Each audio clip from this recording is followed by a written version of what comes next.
The first lines are quiet, but they ask you to stay. Listen for the small sounds that change everything.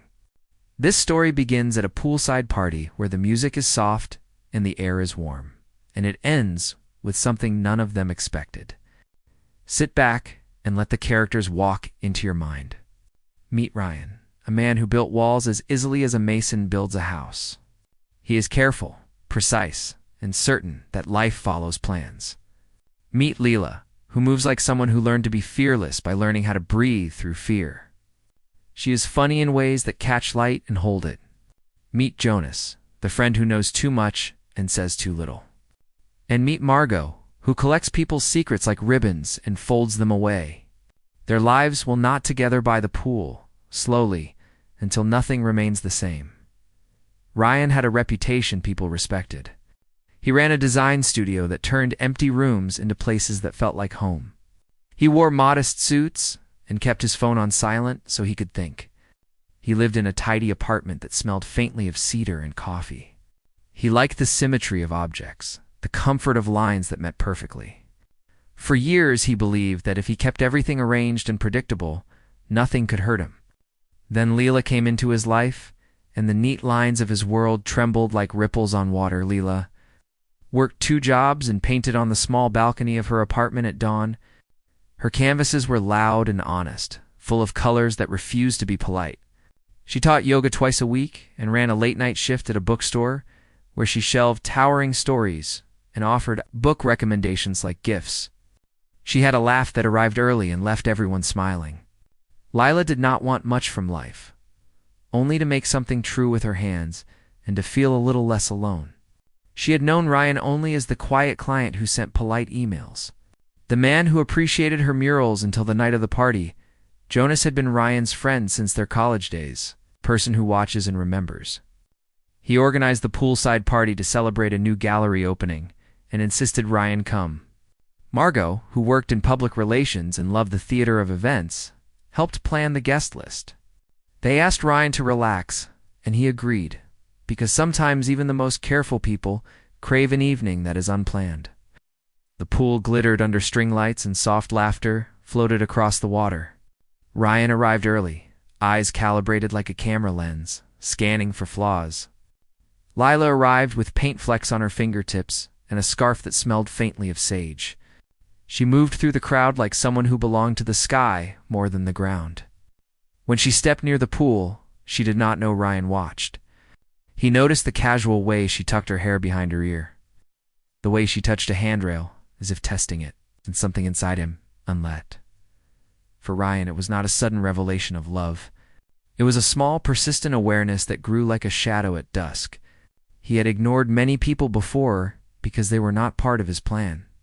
Lila, for reasons he could not explain, seemed immune to being filed away. She stayed vivid in his mind like a song that keeps returning. He told himself stories to keep his distance. He convinced himself that art and business do not mix. Still, when Lila laughed at a joke Jonas made, Ryan felt a paper cut on his chest. The feeling was unfamiliar and sharpening. The night moved on, and the conversations braided. Lila found herself near the shallow edge of the pool, watching reflections. She liked how water made everything honest. She did not try to impress anyone, and that was her secret power. Ryan drifted closer without meaning to.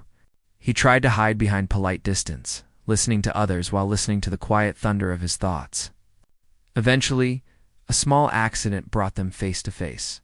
A glass slid from a waiter's tray and tumbled toward the water. Ryan reached first and caught it. Lila, startled, laughed and thanked him. The thank you was ordinary, but the thank you touched something careful in Ryan. They spoke then, simple sentences like boats passing in the dark, each one surprising the other by how steady it was. Lila asked about the mural Ryan had commissioned for the gallery. Ryan answered with precision, then softened as he found himself telling a story about a childhood home that smelled of lemon cakes. Lila listened like a person uncovering treasure.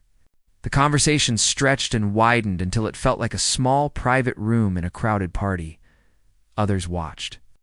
Jonas noticed the quiet exchange and nudged someone else, smiling to himself. Margot saw them and told herself to record the moment for the next party photo. Yet nobody forced anything. The evening breathed, and for a few hours, the neat lines of Ryan's life were gently disturbed by splashes of color. Ryan left with a small paper napkin in his pocket where Lila had doodled a tiny sun and written a single word. Breathe. That napkin followed him home, and he read the word again and again.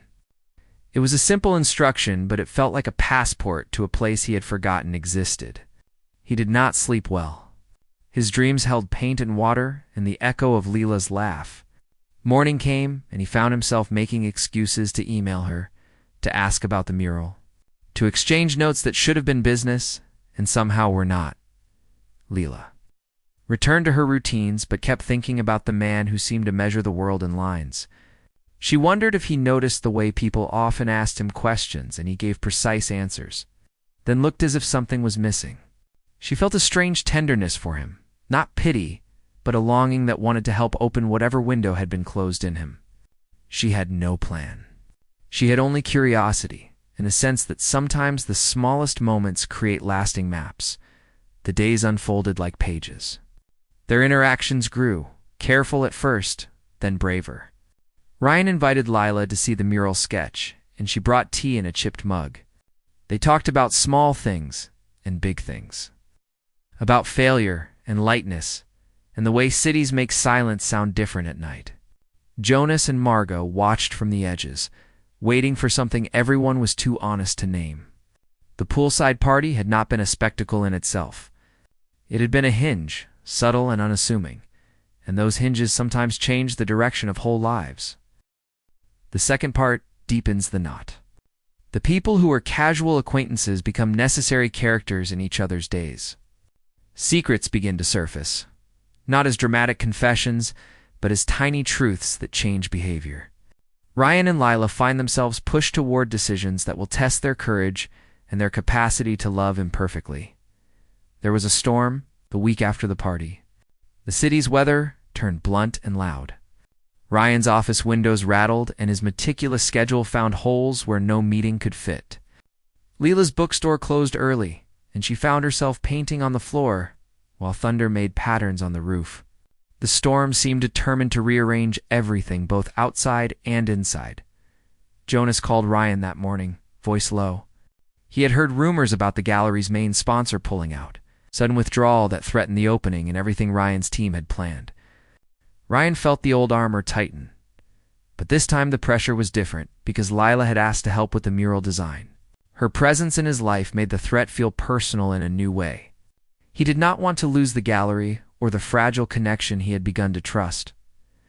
Lila arrived at the studio with sketches under her arm and a calm that slipped into the chaos like oil.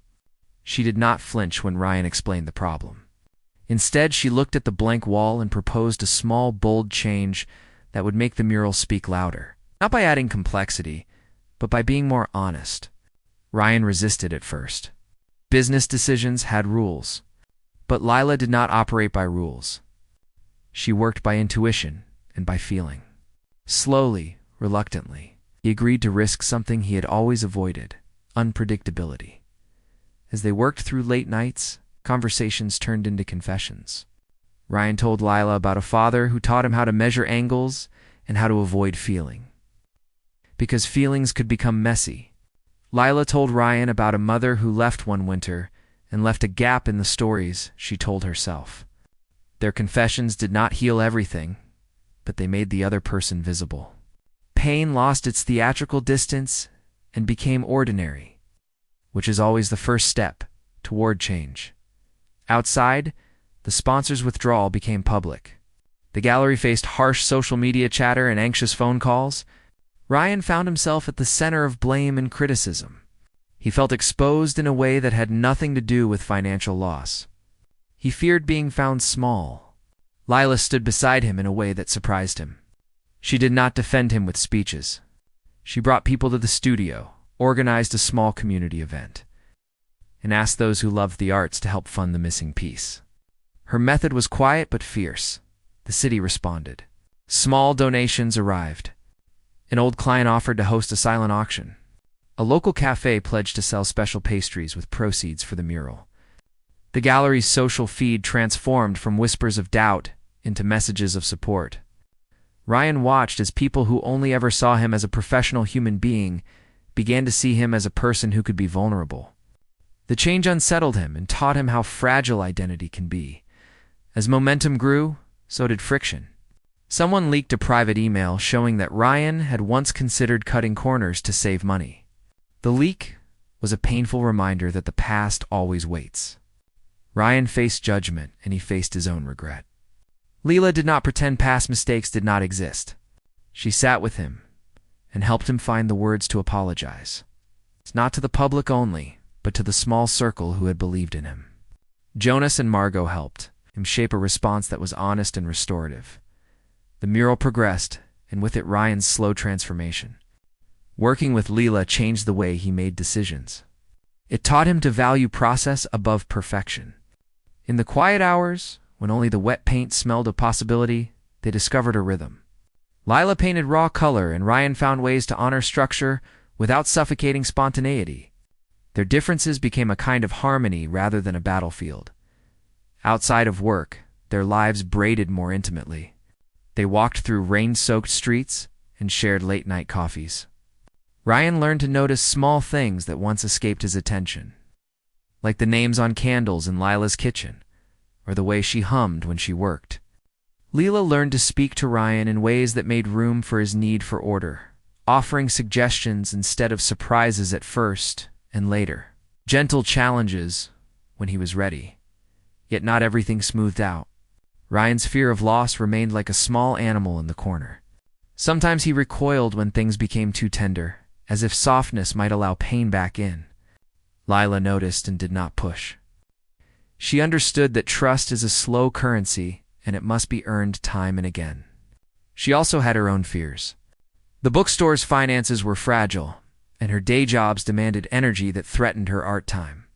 She feared losing herself if she gave too much to others. Both of them carried their own corners of the world, and each corner had sharp edges. The gallery opening finally arrived. The mural was unveiled, and the crowd's response was immediate and warm. People felt something honest in the colors and lines. Ryan stood by Lila as applause rose. He felt a kind of pride that had nothing to do with success and everything to do with risk. The night became a small victory and a test. Later, when the crowd thinned, they walked to the small curb outside the gallery and sat on the low wall. Breathing in the cool night, it was there that Ryan realized he wanted to say something that mattered. He had practiced the line in his head a dozen times, but words are tricky when they must hold the weight of a choice. He reached for Lila's hand, and this time did not pull away. She squeezed back, not because of grand promises, but because she wanted to share more mornings, and more paint, and more imperfect plans. Jonas and Margot watched from across the street and smiled. The city hummed like an audience that had been waiting for a scene to unfold. The scene was small and honest, and both characters felt its gravity. The final part feels like sunlight after rain. It is about turning small changes into lasting courage. The characters must decide whether to hold on to old protections or step forward into a life that asks for more trust and more risk. The ending will not fix everything, but it will offer a kind of peace that comes from choosing connection. After the gallery's success, Ryan found doors opening that previously remained closed. Offers for commissions arrived, and positive press reshaped his public image. But fortune alone could not teach him how to be present. Lila's presence taught him that. They had become a team not because they wanted to impress others, but because they wanted to share the work of being honest about who they were. They began a project that blurred work and life in a way that suited them. Together, they planned a community mural series in neighborhoods that rarely saw art. The idea was simple and generous. They would paint stories on tired walls, tell local histories through color, and invite residents to participate. The project required time, sweat, and sometimes awkward conversations with people who were skeptical of change. Ryan learned how to listen more than instruct. Lila learned how to manage budgets without losing wildness. As they worked, people gathered. Children traced their hands in wet paint, and older neighbors brought stories from decades ago. The murals became a mirror for the community, showing faces and histories that had been ignored. Watching people recognize themselves in those painted scenes became a kind of reward neither Ryan nor Lila could have predicted. The act of creating together shifted something larger than either of them. It created connection. At home, the relationship deepened into a quiet companionship that surprised both of them. Mornings were no longer neat rituals that Ryan scheduled, but messy breakfasts and slow chats about small discoveries. They learned to trade control for cooperation. Ryan's apartment filled with canvases and a kettle that was used often. Lila learned to budget in ways that allowed her more time for art. They argued sometimes. They made up with tenderness and a habit of listening. One afternoon, during a break from painting, a neighbor asked Lila and Ryan why they did what they did. Lila answered simply, saying they believed that beauty and belonging are small acts of rebellion. Ryan added that he used to think protection was the point of life, but he now saw protection as something you give and receive.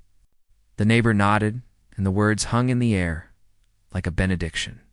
The project continued, and the murals multiplied like offering plates set down across the city. Not everything was easy. Ryan's old instinct to retreat returned when an early funder criticized the murals as impractical. He felt suspicion creep in, a fear that success demanded loveless choices. Lila stood firm and reminded him of the people they had helped and the stories they had honored. She reminded him of his own small changes, the napkin that told him to breathe. Her faith in him steadied him when he needed it most. When doubts arrived, they handled them like gardeners pruning a plant. They asked hard questions, and sometimes they failed. But they always returned to why they began, not for fame or riches, but for honest work and shared mornings. Slowly, the community recognized their devotion and rallied. The murals became part of people's routines, places to meet, to remember, to rest. The city changed because a few people chose to care. Over time, their bond became less dramatic and more resilient. It arrived in predictable and unpredictable ways. Sometimes in the form of small kindnesses, sometimes in grand surprises that tested everything they had built together. Ryan learned to be present when things were broken and to celebrate when things went well. Lila learned to hold planning as a tool rather than a prison. One evening, as they stood before a newly completed mural, watching a child point at a painted face and tell her parent a story, Ryan felt a gratitude so deep it made him laugh. He turned to Lila and said the words he had once been afraid to say. He did not make grand promises he knew he could not keep. Instead, he offered a simple truth. He wanted to keep choosing her day after day. Lila replied with a smile that held the storms and the quiet mornings. And she chose him back. The story ends not with perfect resolution, but with continued willingness. The characters learn that life is less about holding tight and more about opening hands. Ryan learned to let lines blur. Lila learned how to make room for love without losing herself. Jonas and Margot remained steady friends who reminded them how far they had come. This ending asks the audience to remember that small acts of bravery shape lives more than singular moments of heroism. It asks you to see how ordinary people build extraordinary lives by choosing connection again and again.